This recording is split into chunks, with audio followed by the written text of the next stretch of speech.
I'm Derrick Jensen. This is Resistance Radio on the Progressive Radio Network. My guest today is Thomas Linzey. He's the Executive Director and an attorney for the Community Environmental Legal Defense Fund, which has assisted close to 200 communities across the country in 8 states to adopt binding local laws that elevate community rights to sustainability over corporate rights and powers. So first, thank you for all of your great work, and second, thank you for being on the program again. Yeah, thanks for having us back, Derek. So let's start by talking about a recent press release put out by. Let's actually back up and talk about the Community Environmental Legal Defense Fund for a moment, and then talk about the press release. Can you give us like the 3-minute skinny on that? Sure. So Legal Defense Fund launched in 1995, so we've been around for over 20 years. And we started work by doing conventional, traditional environmental law. So we began by enforcing things like the Clean Water Act and the Clean Air Act and the National Environmental Policy Act. And then it took us about 10 years to understand that the environmental laws weren't really about stopping anything. They were more about carving the rough edges off of some corporate projects coming into communities.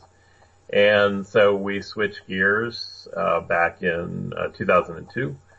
To doing a different kind of work, which was working with municipalities and citizen groups, so elected officials and also community organizations, to actually begin to birth a new area of the law in which people within their own communities would have the power and legal authority to say no to things like corporate factory farms coming into their community, or toxic waste incinerators, or land-applied sewage sludge, or fracking, all these different projects that today a lot of people think that their community has the authority to ban or to prohibit.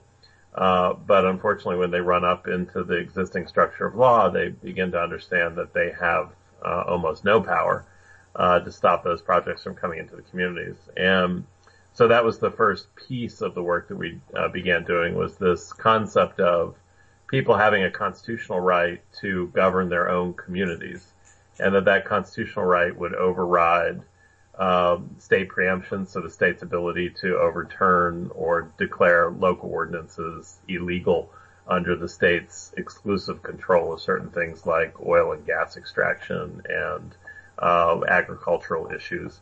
And an understanding that constitutional right would elevate above the ability of the state to adopt those laws, as well as corporations claiming certain rights to overturn those communities.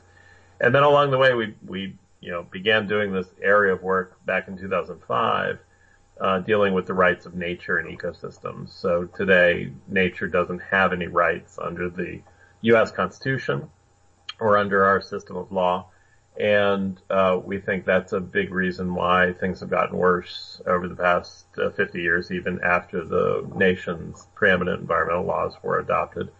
And so we work towards creating law that recognizes ecosystems as having legally enforceable rights that can be enforced by the people in the communities that care about the rivers and the forests and the ecosystems within their community, and then essentially making that binding constitutional law in the United States is the direction that we're headed. So before we talk more about that, there's a quote that I've recently come across that I wanted to read to you and then just get your response to. This is by Jane Ann Morris.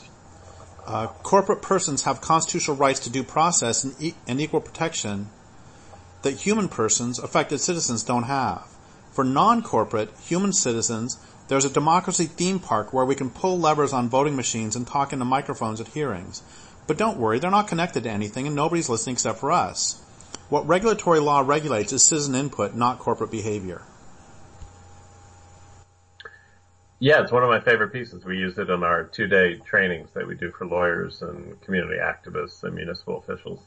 And she hits the nail on the head, which is that, when you show up at a public hearing and you're given 3 minutes to comment on something, generally the agency couldn't care less what you have to say, because their only mission is to issue the permit to the applicant that has asked to put in factory farm or toxic waste incinerator or whatever in that community. And so unless you're a neighboring property owner or someone that has legal standing, in other words, someone that's been injured or will be injured by the issuance of the permit, the agency couldn't care less what you have to say. And when she draws the parallel to this democracy theme park about, that the microphones aren't even connected when you go to testify, that, I think she really nails it right on the head. There's also another section that she wrote where she talks about whack-a-mole. That work of environmental groups has been about whack-a-mole. You try to stop a project over here, but 9 others get through over there, and it should be no surprise that we're in a worse shape now than we've ever been in many ways. Oh, there's 2 stories I want to tell you. Before we go on, we should let readers know that we've known each other for 28 years now, 29 years, somewhere in there. Yep, even before the Legal Defense Fund was formed. Yeah, and so there's a couple stories that I don't know if in all that time I've ever told you. So I'm gonna tell you first one story and then the other. And one story is, in my very early activist career, one of my proudest moments was when I was giving some testimony about salmon, and James McClure was in the room, a horrible senator, anti-environmental senator from Idaho, and I was able to say to him in public that I expect to someday see him in the dock for crimes against the environment. And this made me feel really good. It made James McClure call security on me. And to get to the point, it made me feel good, and it absolutely made no difference in the real world. That's what so much of this public input seems to be about. A chance for me to go vent my spleen and then let's get back to business.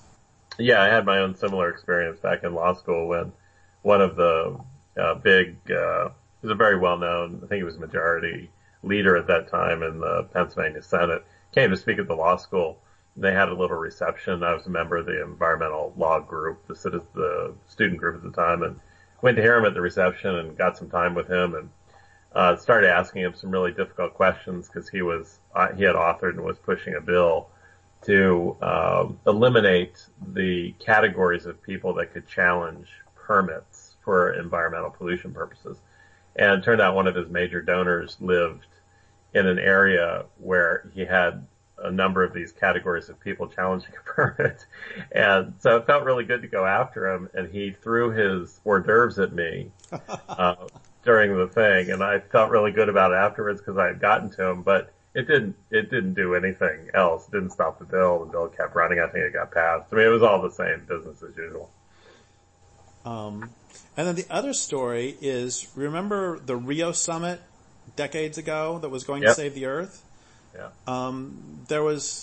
They had meetings in communities all over the country, and they had a meeting in Spokane, Washington, where I lived at the time, and there was a person there representing the United States government who was going to take our input to then deliver to help form United States positions at the Rio Earth Summit. And it was quite an interesting experience because there were probably 40 of us gave testimony, and basically everybody who gave testimony said the same thing, which is sustainable development is a lie. Sustainable development is nothing but the same old neocolonialism. It is not sustainable, and development actually means destruction. Basically, every single person said the same thing. So he gets up afterwards, and he thanks us for supporting the United States position that sustainable development is the way to go. Right. As though he had not heard a word we said. And the point of this whole story is that I was later talking to the person who had organized his visit and who had driven him around, and it ends up that even before the event started, he was so drunk that he had to be helped to his seat. Yeah. And that's just a perfect metaphor for just about everything. Yeah, all these, the anecdotes all add up. It's, but also, I mean, the most effective thing I've ever seen at agency meetings is when folks just turn their back to the front. They turn their back to the agency officials that are sitting there and actually speak to the audience and say, look, these guys aren't going to do what you want them to do. We need to organize ourselves to do something different. I think that's the take. But a lot of people aren't in that boat. I mean, a lot of people that we run into are convinced that if they get enough people to turn out and they use the right dry erase markers and have the right flip charts and the right diagrams and do enough phone calls that it's going to change something. And that's still got a real hold on people, that they can't face the reality that it doesn't matter. And they cling really, really hard to that, this is what we're told we can do, and now it's just a question of participation. And that's got a real hold on people's brains, unfortunately. So before we go to the Amazon, which I do want to get to, there's a question that raises, is that something I get all the time, and I'm guessing you get all the time too, is that when you say something like you just said, that, that public input like that doesn't matter, so often, and this pisses me off no end, so often people will then say, oh, are you suggesting we do nothing? They'll say, oh, you're just a defeatist who doesn't, who wants us to sit on our hands. And I know that's not true, and I know it's not true for me, and it's not true for you. So how do you, A, do you get that as well? And B, if so, how do you respond? So yes, we get it all the time. And in fact, there's an anger that comes with it because you're seen as taking away energy and resources that could be used for other things.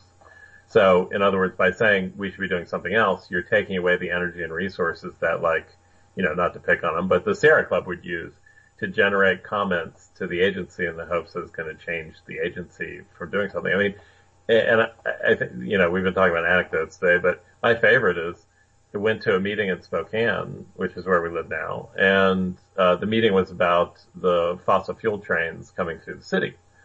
And at that time, one of the commissioners of the state has the power to say no to one of the permits, and eventually he did, as a matter of fact, but not for the reasons that people in the room wanted him to. But the people in the room, the Sierra Club was organizing the event, and so they passed out these comment cards at the end, the pre-filled in comment things where you write a short thing and then sign your name, and then they accumulate them all and deliver them to the state government. And they actually gave out prizes at the end of the night for those who filled out the most, because they were sending them to a variety of people, not just the commissioner, but they actually were giving out prizes. And I was like, oh my God, where have we arrived at? This is, citizen activism is defined as sitting in a chair and penciling out a sentence and signing your name and then getting prizes for the folks that do it the best. I mean, it's become like a game at this point. So anyway, when people come to us and say, well, what would we do otherwise? I think the first thing to do is really show them how, using real data, how pointless and fruitless it is to engage with these folks. Like FERC. FERC has never turned down a pipeline permit. They've delayed some, they've suspended some temporarily, but they've never denied one in the United States. So are you going to turn to an agency and beg and plead them to do something that they've never, ever, ever done before on any other occasion? I mean, that's just nuts. And the history of these other agencies bear that out as well. In fact, we did a study one year. I'm digressing here, but we did a study one year about the Environmental Hearing Board in Pennsylvania. So in Pennsylvania, like other states, you have a special court that's set up to hear permit appeals. And so, if a permit's issued and you appeal it, you end up in front of this thing called the Environmental Hearing Board, which is populated by administrative law judges. You would think that in the Environmental Hearing Board, that 90% of what they hear is citizen appeals of permits. I mean, from an environmental activist standpoint, you would think that would be the case because it's about the environment, it's about appeals.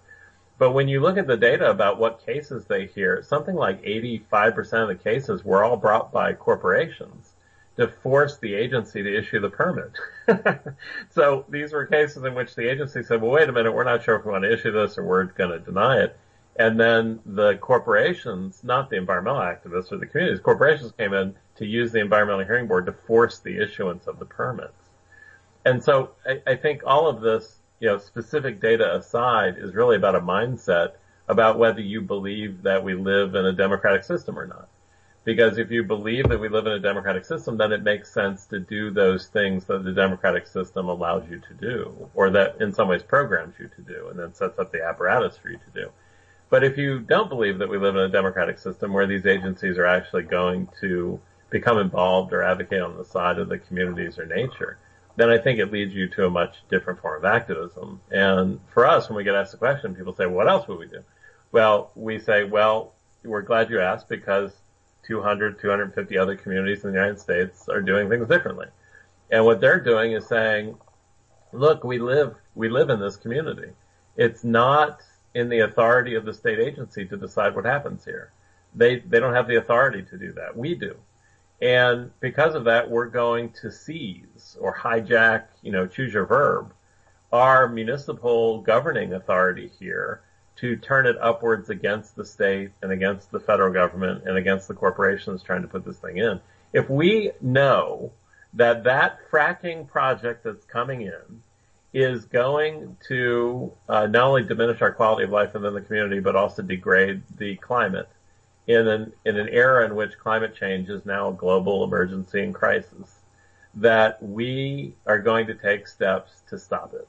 And we're not going to take no for an answer, and we're going to literally seize our municipal apparatus. That may be the city council, the township commissioners, the board itself, the city council, whatever the entity is. We're going to we're going to seize it, and we're going to hotkey it.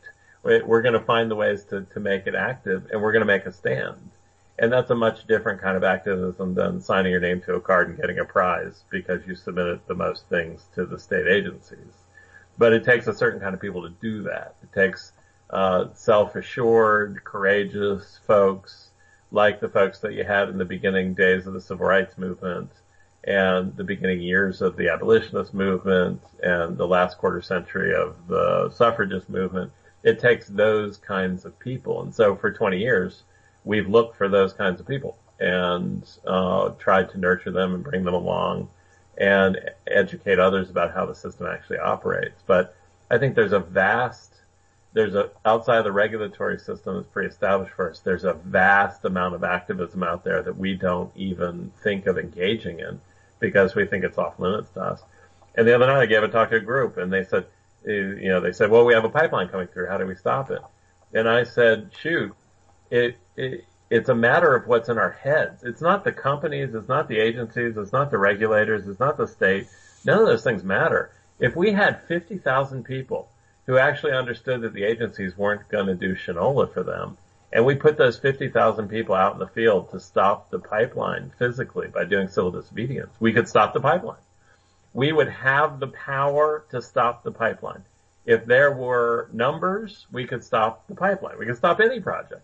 But the problem is that our brains have been colonized, that someone else is going to do that we have the tools to make someone else do that, but that it's not going to be us, and that it's not our responsibility or our authority. We don't have the power. So it's the self-doubt. It's the colonization of our brains. It's the punishment of the law when you operate outside of those pre-existing apparati. And so all those things converge to basically make us, bags of plasma that are just going through a daily routine instructed by higher authority as to what we can and can't do. We can continue to follow that path, which means we're going to get the pipelines and the frack jobs and the climate's going to crash and everything else is going to happen. Or we can take a step back and understand that we're about much more than being just bags of plasma, that we are the legitimate inheritors of a legacy in which the government's supposed to be us and the government's supposed to be protecting our rights. And if it's not, then we need to readjust the system so that it does. This reminds me of something that so many indigenous people have said to me, which is that the first and most important thing that we have to do is to decolonize our hearts and minds. Yep. And there's a lot in there to unpack, but one part has to do with destroying your loyalty to the system and recognizing that, when I used to give the endgame talk and I would ask people, do you believe that governments take better care of individuals individuals or communities or corporations? And everybody would laugh. There wasn't a single person out of tens of thousands literally that ever said that takes better care of either individuals or communities. Everybody knows it takes better care of corporations. And yet we still continue to act as if. And so it seems that some of your work and some of my work is about attempting to sort of jar people out of that perspective. And there's another thing I want to say about this, which is What's the, is it the Interstate Commerce Commission? Is that right? The ICC? Or is it some? Yep. Yeah, so that was formed, I believe, under Theodore Roosevelt. Is that correct? Or about that time? Right around the same time. Okay, Yep. so whatever president was in at the time, there was one of his buddies in the railroad industry wrote to him and said, how dare you create this commission? You're basically being disloyal to all your friends. And either the president or vice president or one of those high people wrote back and said, basically, chill out. Don't you know that the purpose of this thing is to make it is to put a buffer in between you and the outrage of the people? Because right now, people hate the railroads and they want to kill you. And we're making this thing that they think is going to actually accomplish something. But the real point is to just make this little buffer. It was a beautifully honest little note. Yeah, it was penned by the United States Attorney General at the time, and we used that quote in the Democracy School as well. I mean, the first part of these 2-day trainings that we do, the first part of it is to talk about what regulatory law is, and so we draw a triangle, and at the top of the triangle, the top line is all the things that communities are concerned about. So when a factory farm wants to come in, there's economic concerns, there's environmental concerns, there's, noise, odor, animal welfare, you name it. There's huge number of concerns at the local level. And what the system does is, just like that upside down triangle, is take them from that very broad problem statement and then drive them down like cattle into a chute, down to this, we call it the regulatory point at the bottom. So the point of the triangle is on the bottom.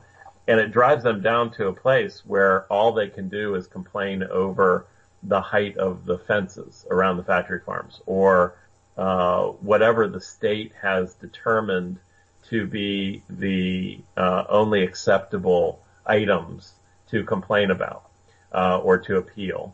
And so we are driven it's kind of an automaton thing. You're driven from being real, living, thinking, breathing human beings concerned about a number of different problems, a multifaceted problem, down to this point of the triangle in which the state has predefined what your allowable concerns are going to be. And so moving from the abstract to the practical in Pennsylvania, for example, the only thing you can complain about is the amount of liquid manure produced by a factory farm and where it's going. That's it. That's the only place where the state gets involved to issue a permit. So it predefines that as the only issue that you can raise.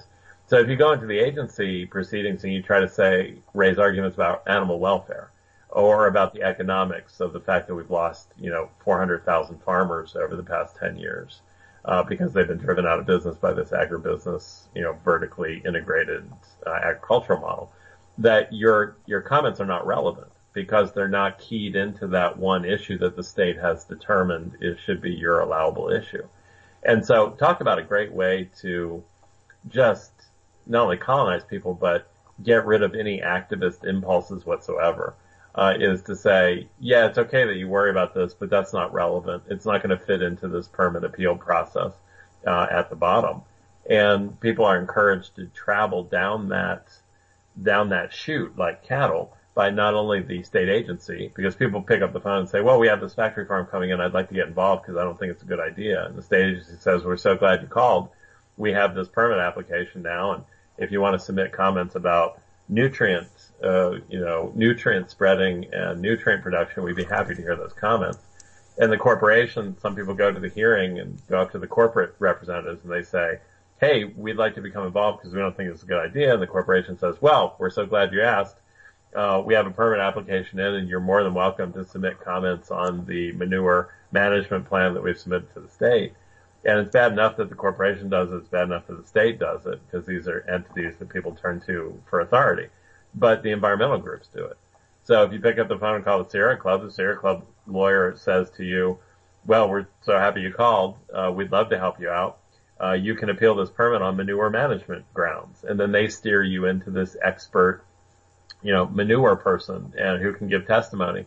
And they slide people right down into that regulatory chute as well.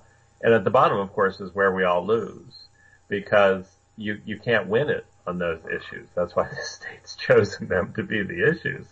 And So we take all this energy, this massive amount of caring and energy and investment and resources and all that kind of stuff, and we smash it down into that regulatory chute, just like cows headed to slaughter with the bolt shot through their heads. And at the bottom is where everybody loses. And even if you win, you don't win much of anything at all, because the state then comes back and closes the loophole that you found when you did the challenge or to the regulations or tried to opt outside of it. So it's a losing. It's no wonder that things are worse now than they were 50 years ago, because that's a perfect machine for activist burnout. Go ahead. No, go ahead.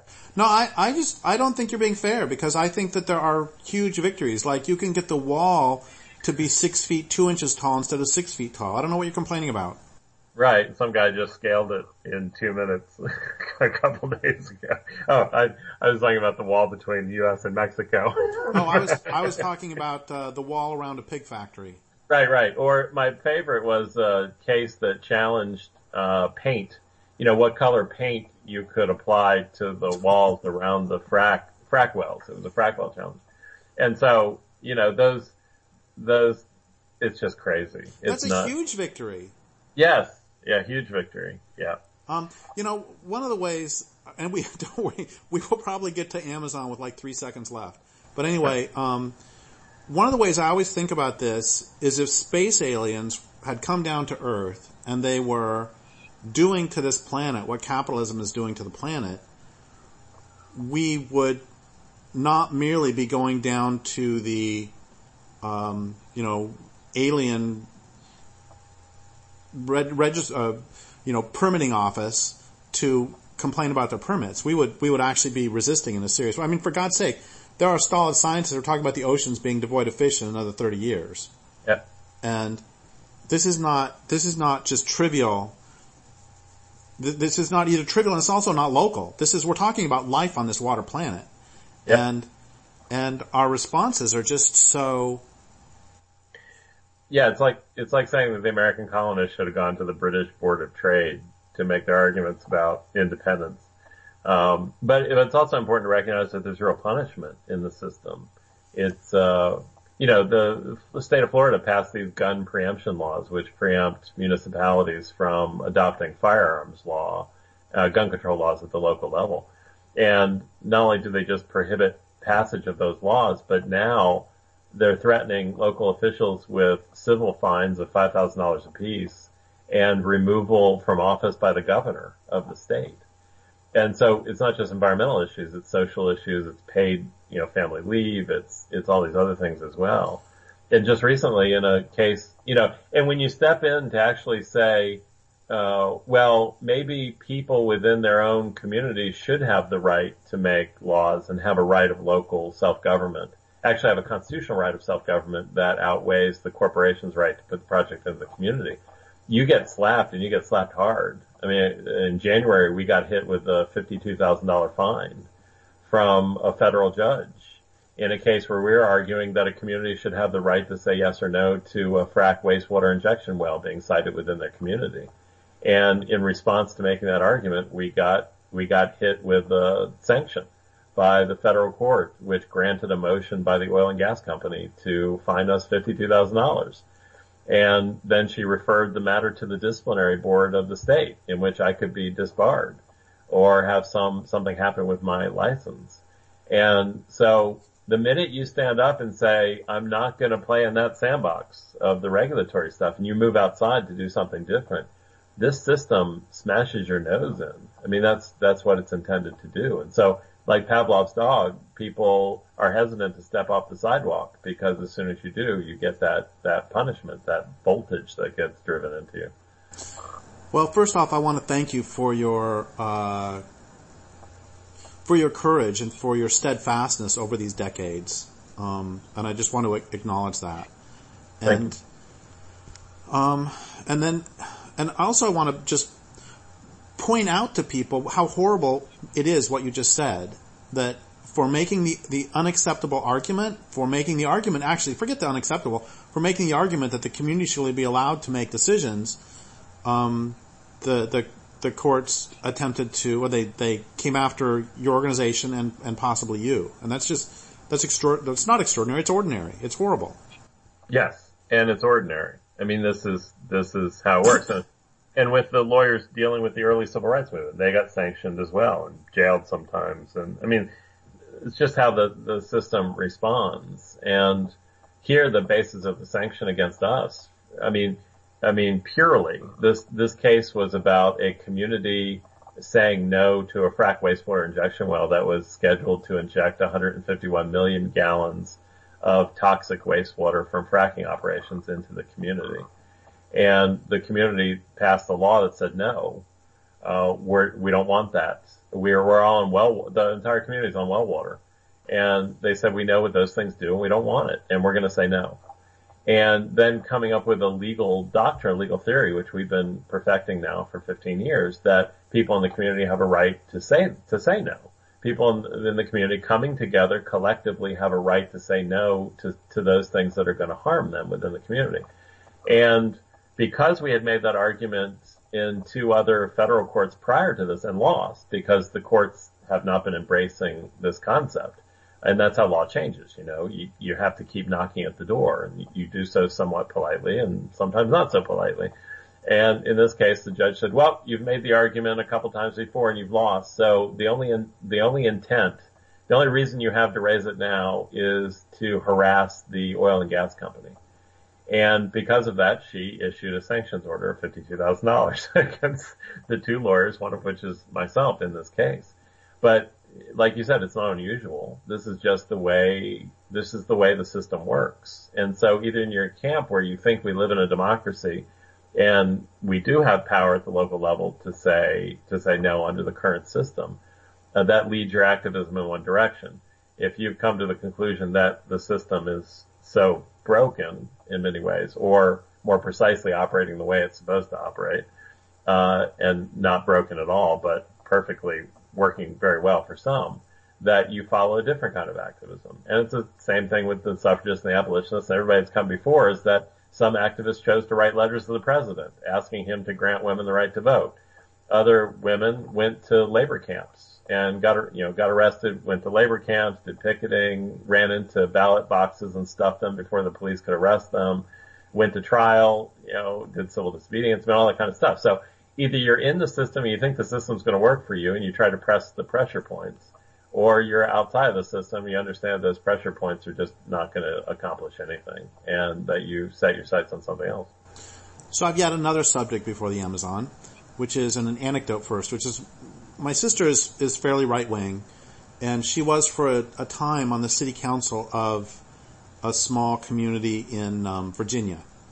And she and I would have some interesting conversations about it because there were many things that we disagreed about and then some things we agreed on. And one example was that somebody wanted to put in a shopping mall in this community.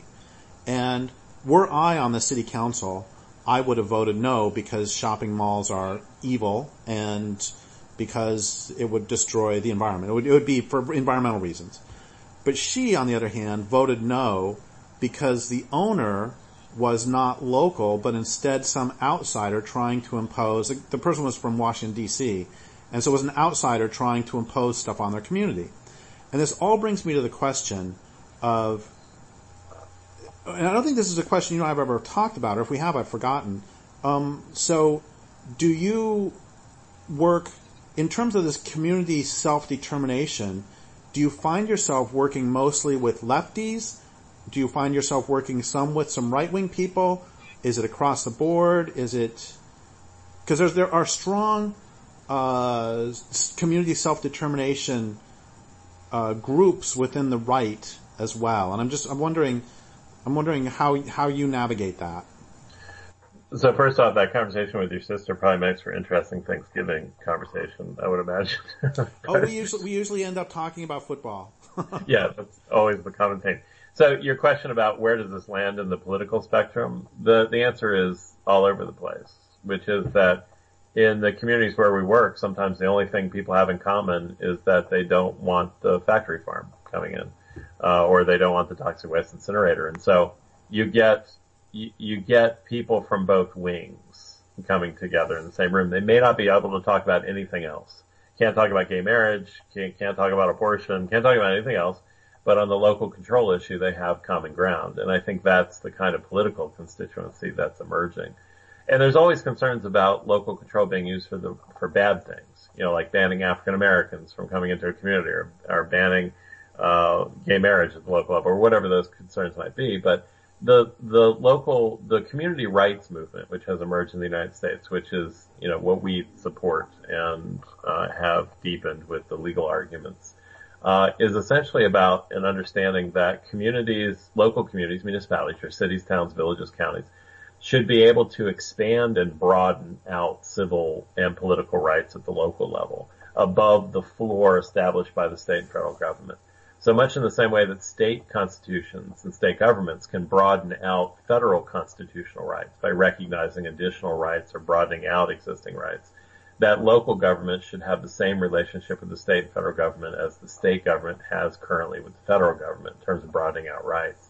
So we're not talking about local governments or communities adopting laws that drop below those federal or state civil right floors, but building on top of those.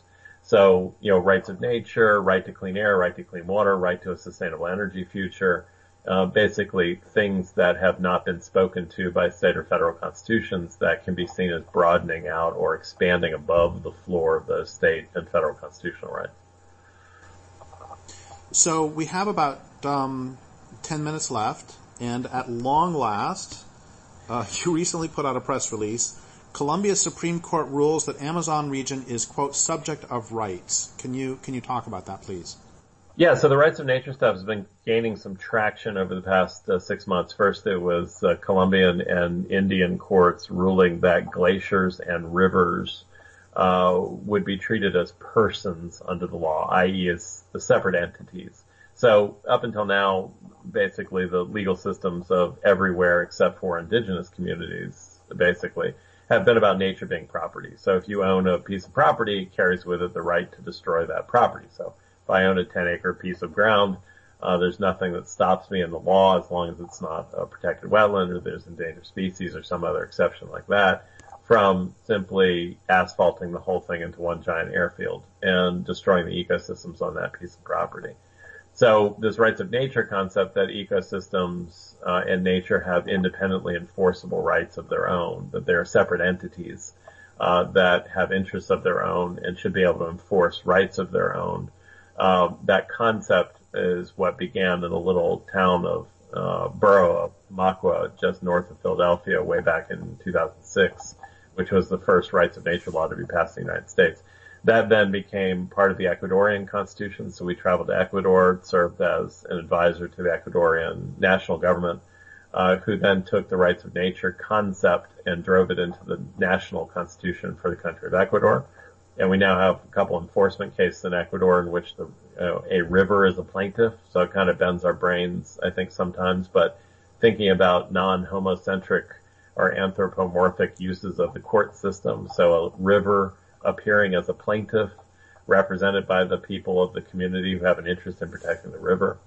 And so just, 6 months ago, courts in India and Colombia ruled that glaciers and rivers were persons under the law. In other words, that they were separate entities that had standing in the courts and could get into the courts and could be represented by other interests and other entities.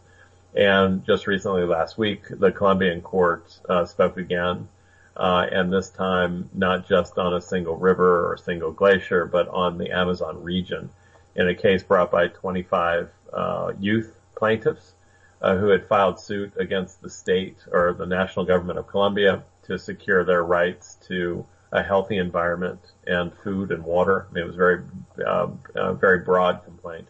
That the Colombian court ruled in response that the Amazon itself has certain rights. So the Amazon region itself has certain rights and was recognized as a person, an independent entity that had rights of its own that the national government was forced to respect.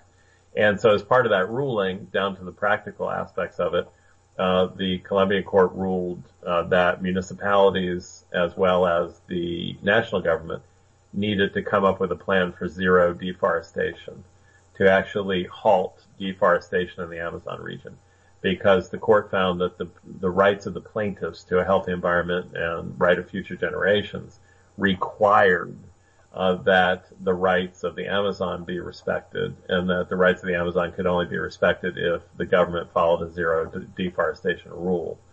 And so what's very interesting is that in some places this concept of the rights of nature and concepts of certain personhood attributes being recognized on behalf of natural systems and ecosystems, that some of it has stemmed from written law. So like when the people of Ecuador voted in their new constitution, actually wrote rights of nature into their constitution, saying that nature has the right to exist and persist and maintain and regenerate and all those things, versus courts, which are now operating outside of that written law and are using Ecuador and New Zealand, a couple other places as examples, to actually write their own law. So you have courts writing their own law. There is no law in Colombia. There's no rights of nature law, legislative law on the books.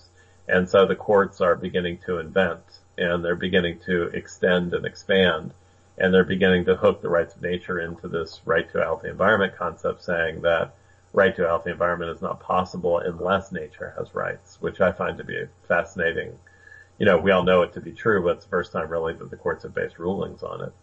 And so I think it's a indicator of things to come, that the courts are becoming more and more activists on these issues and using this rights of nature concept to expand out to these other areas. I think it's a very interesting development. So so the laws have been, the rulings have been made, and that's wonderful, and have these rulings in some cases led to tangible protection on the ground, such as a mine not going in or a river not being dammed? Have they actually protected land yet? Yeah, so in Ecuador they have. The first enforcement case was brought by the Vilcabamba River, and it was against a local government that was pouring road debris from a road widening project into the river, thus altering the river's course. And the courts ruled in favor of the river and ordered the local government to restore the river's original course. So that was the first rights of nature case in the world that was brought in Ecuador. Since then, illegal gold mining, it's been used to stop illegal gold mining in some areas of Ecuador, other cases of that sort. In the Colombian courts and Indian courts, basically been used to force new plans to be drafted by the state government to eliminate point source discharges into rivers, and to do some climate stuff around the glaciers. And then here in the Colombian court decision that just recently came out last week, they were very clear that the government had an obligation to come to zero deforestation. So it wasn't just hey, you have a responsibility to maintain the forests in the country. It was, you must come up with a plan that is 0% deforestation for these areas. And so I think we're getting to a point where people are getting fed up. I mean, the Colombian judges are fed up that after all these years, there's still environmental degradation happening in the Amazon. And I think this was the last straw. And what's interesting, the other thing that's interesting is that the first Colombian court to make a decision was the Colombian Constitutional Court, which is the final arbiter in the country of what constitutional law means. So it can't be appealed. There's no changing that decision. It's done. It's in the law. And I think especially in South America, you're going to see more and more courts extending the law in similar ways to what the Colombian courts have done. Well, okay, because a lot of listeners don't know me, I need to make explicit that this is sarcastic before I say it. How come in those sort of phony little democracies around the world, they do this, but in the greatest and most wonderful democracy in the world, in fact, the only real democracy in the world, United States, we're number one. How come in other countries, it may be enshrined into the Constitution, and in the United States, people who make the argument get sanctioned? Yeah, I'm not sure that requires an answer. But I'm sorry, what? I'm not sure that requires an answer, but, we're kind of in the belly of the beast in the United States.